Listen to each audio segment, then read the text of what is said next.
है कि 500 करोड़ की फंडिंग हुई है, 4000 धर्मांतरण हुए, नौकर खुद कह रहा है कि मुझे भी ऑफर किया गया, ये कहा गया कि सब कुछ बदल दिया जाएगा। ये सारी चीजें पता होने के बावजूद भी हमारे देश में बैठे कुछ लोग वो क्यों नहीं बोलना चाहते कि अवैध धर्मांतरण का ये पूरा रैकेट चल रहा है? वो क्यों चाहते हैं कि जांच एजेंसी ही बोले तभी वो बोलेंगे? देखिए, पहले सवाल तो मैं ये करता हूं कि इतने दिन लगा क्यों? ये कोई नई चीज तो नहीं, इतना पुराना केस आगे बढ़िए। बनेगा। नंबर 1। नंबर 2 ये कि अब जब सामने चीज आई रही तो वेट क्यों नहीं कर रहे? थोड़ा सा इंतजार करने में आप इतनी जल्दबाजी क्यों हो गई? ये तो देखिए, इतनी हड़बड़ी क्यों हो गई? सवाल ये है कि अब वेट कर लीजिए ना। हमारे क्या आपको जांच एजेंसियों पर भरोसा नहीं है? क्या आपको अदालत पे भरोसा नहीं है? क्या आपको सरकार पे भरोसा नहीं है? और चक्रपाणी महाराज जी इतना जिहाद बोलते हैं, मुझे लग रहा है यही जिहाद ही हो गए। मुमताज भाई, मतलब जो मामले जिसमें आप ये कहते हैं कि मुस्लिमों पर अत्याचार हो रहे, उसमें आप क्या सिर्फ कोर्ट के फैसले का इंतजार करते हैं क्या कि कोर्ट का फैसला आएगा तभी मैं बोलूंगा? अत्याचार हो रहा है। हाँ, ऐसे तो उसमें आप जांच एजेंसी का इंतजार नहीं करेंगे? उसमें आप जांच एजेंसी का इंतजार नहीं करेंगे? अवैध धर्मांतरण होगा तो आपको जांच एजेंसी की रिपोर्ट का इंतजार करना है। अरे कमाल हो गया। अरे कमाल तो आप कर रहे हैं। इसको गलत कहा जाएगा, जो सही है वो सही कहा हाँ, तो गलत को गलत कहिए कि छांगूर बाबा जैसी सोच पनप रही है। कितने छांगूर बाबा के चेहरे लेकर इस तरह की चर्चाओं में शामिल लोग बैठे होते हैं। कोई दिल नहीं है। मुगलों के दौर में मासूम बच्चे और बच्चियों का धर्मांतरण हो रहा है। जब मोदी जी के मासूम छांगूर जो है, छांगूर मासूम बच्चे और बच्चियों का धर्मांतरण कर रहा है। और मुमताज जी, आप दूसरे के दिल पे हाथ खा रहे कि रख के बात आओ। अरे आप तो अपने दिल पे देखो, आपके अंदर तो दिल ही नहीं है भाई। आप लोगों के अंदर तो दिल ही नहीं है। सिर्फ जिहाद की दिमाग है। ये दिमाग में सिर्फ जो है जिहाद भरा पड़ा है। कैसी बातें कर रहे हैं मुमताज जी? आपके अंदर दिल होता तो मासूम बच्चे बच्चियों की चिंता करते, जिसे बल गिरा कर धर्मांतरण कराया जा रहा है, जिसे धमकी देकर के धर्मांतरण कराया जा रहा है, पैसे के बल पर धर्मांतरण कराया जा रहा है। मुमताज जी क्या बातें कर रहे हैं? आप ठीक है, हृदय भी है कि नहीं, दिल है कि नहीं? ठीक है, एक मिनट, कैसे बल गिराया जा रहा है? ठीक है, ओके। चक्रपाणी जी महाराज और रिजवी साहब, चक्रपाणी जी महाराज और रिजवी साहब, एक मिनट मैं आता हूं आपके पास। ठीक है, अब आप दोनों प्लीज शांत हो जाइए, दूसरे मेहमानों को भी मौका दीजिए। हर्षा जी, इस पूरी चर्चा में जो सबसे हैरान करने वाली बात यह कि मतलब कानूनी तौर पर ही सारी चीजों को देखा जाए। ऐसे कितने मामले होते हैं कि जिनको कानूनी तौर पर ही देखकर ये वेरीफाइड करने के बाद मुस्लिम शांत कर रहे हैं। महाराज जी, आप प्लीज, आप सुनना तो सीखिए। वो चुप हो गए, आप चुप ही नहीं हो रहे। सुन लिया, सुन ही तो रहा हूं, सुन ही रहा हूं, भुगती रहा हूं। हिंदू समाज भुगत रहा है इनके कारनामे को, इनके कृत्यों को। इनके कृत्यों पर शर्म तो आ नहीं रही है, उल्टे चुप आप हमें ही करा रहे हैं। ये तो कांड भी कर दिया, बोले जा रहे हैं समर्थन में मौन है। आवाज प्लीज कम कर दीजिए। हो गया। ऐसा है ना चक्रपाणी जी महाराज, ऐसा एक मिनट अजहरी जी, एक मिनट अजहरी जी, आप चक्रपाणी जी महाराज जी, मुझे नहीं पता इसके बाद आप क्या बोलेंगे मेरे बारे में। भगवा कपड़े पहन लेने से सिर्फ आप अपने आप को हिंदू नहीं बताएंगे ना। मैं भी हिंदू, उस धर्म का उतना ही सम्मान करता हूं। और ये बार बार विक्टिम कार्ड खेलना छोड़ दीजिए। मुझे बाद में पूछ दिया, मुझे ये कर दिया। तथ्यों के आधार के हिसाब से, तर्क के हिसाब से बात कर रहे थे, मैंने पूरा सुना आपको। प्लीज, आप डिबेट को डिरेल कर रहे हैं। मैं वही सवाल लेकर हर्षा रिशारिया के पास जा रहा हूं, आप डिबेट को डिरेल कर रहे हैं, आप सुनने की कोशिश नहीं कर रहे हैं।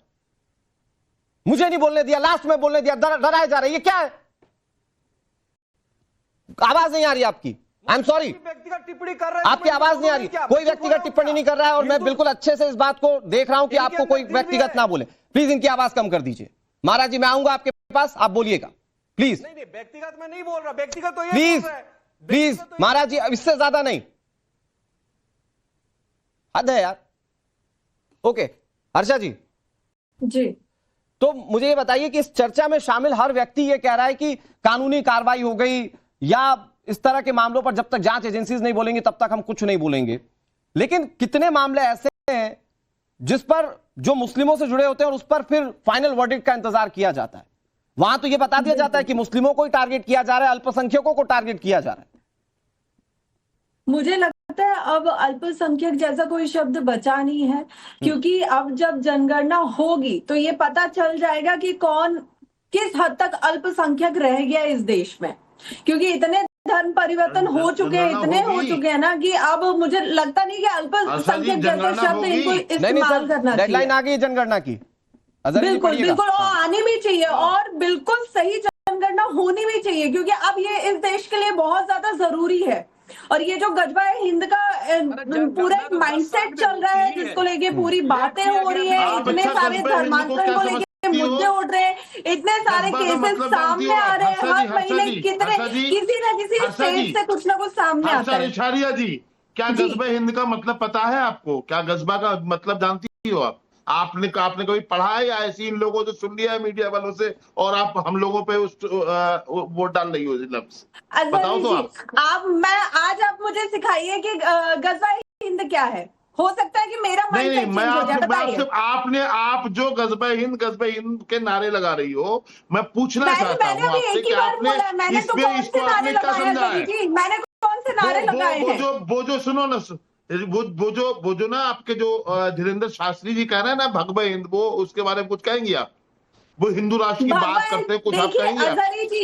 इस्लामिक राष्ट्र की बात करने वाला जेल जाएगा और जाना भी चाहिए, और हिंदू राष्ट्र की बात करने वाला। अच्छा ठीक है, एक एक करके अजहरी जी सुन तो लीजिए। लेकिन आप लोग मुझे बोलने ही नहीं दे रहे। अजहरी जी एक मिनट, ठीक है हर्षा, मैं बता देता हूँ गजबा का मतलब होता है कैंपेन और बैटल। नहीं, मैं बता देता हूं हर्षा रिछारिया जी, एक कैंपेन जिसके तहत गजवाए हिंद को कहने का पूरा टर्मिनोलॉजी ये है कि उसको इस्लामिक राष्ट्र बनाया जाए, उसका मतलब होता है कैंपेन और बैटल। मुझे ये पता है, वही मैं इनके अरे तो आप अपने टाइम पे बता दीजिएगा अजहरी साहब।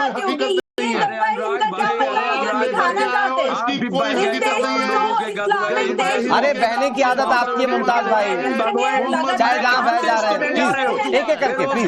लोग परेशान है, महंगाई से लोग परेशान है, 80 करोड़ जनता 5 किलो अनाज पे टिकी हुई है।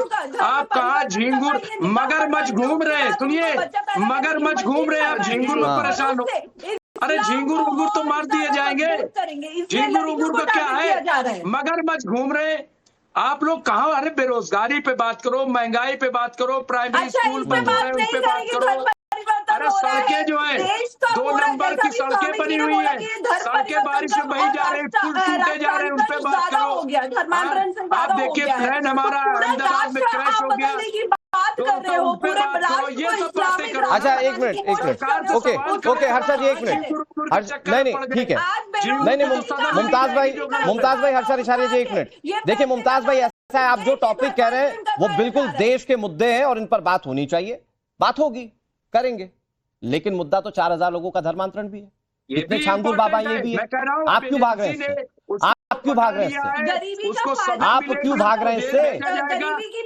4000 लोग गिन लिया आपने? अगर वो गलत 4000 लोग गिन लिया? नहीं, हाँ गिन लिया अजहरी जी, 4000 लोग गिन लिए, 4000 लोग गिन लिए। अब बताइए 4000 लोग गिन लिए, बताइए ना अजहरी साहब, गिन लिए 4000 लोग। अरे ये जब ये मामला कोर्ट में जाएगा सब दूध का दूध पानी का पानी हो जाएगा। हाँ तो कोर्ट में जाएगा, दूध का दूध पानी का पानी हो जाएगा, लेकिन आज जो जांच एजेंसी के जरिए जानकारी मिल रही है वो देश की जनता को जानना जरूरी है। सरकार क्यों सुरक्षित नहीं है? क्या डिमांड क्यों कर रही है? जो भी किसी का घर आपने तोड़ दिया, अभी आरोप दिए हुए हैं, ये इंसाफ है क्या? झांगुर बाबा होगा कोई कभी ना, भेजिए उसे जेल। ठीक है, ओके यार एक मिनट, आप लोग ना प्लीज, सुप्रीम कोर्ट का आप लोग प्लीज एक एक करके बात करेंगे तो ज्यादा बेहतर रहेगा। मुमताज भाई आपने भी वही कहना है, अजहरी जी ने भी वही कहना है, दोनों एक साथ कहेंगे सुन कोई नहीं पाएगा। मान लिया जाए उत्तर प्रदेश में सुप्रीम कोर्ट का आदेश नहीं चलता, मान लिया जाए ना। नहीं, कौन सा आदेश नहीं चल रहा? अभी आरोप लगाए हैं, जो भी ये छांगुर बाबा है इस पर आरोप लगाए हैं ना, अभी आरोप सिद्ध नहीं हुए, वो कोर्ट में सिद्ध होंगे। अरे ये लोग नहीं है, बड़ा प्यार से बचा रहे हैं आप छांगुर बाबा को, बड़ा प्यार से बचा रहे। मैंने कहा ना कि ऐसे कई चेहरे हैं जो छांगुर बाबा की तरह ही हैं, ऐसे कई चेहरे।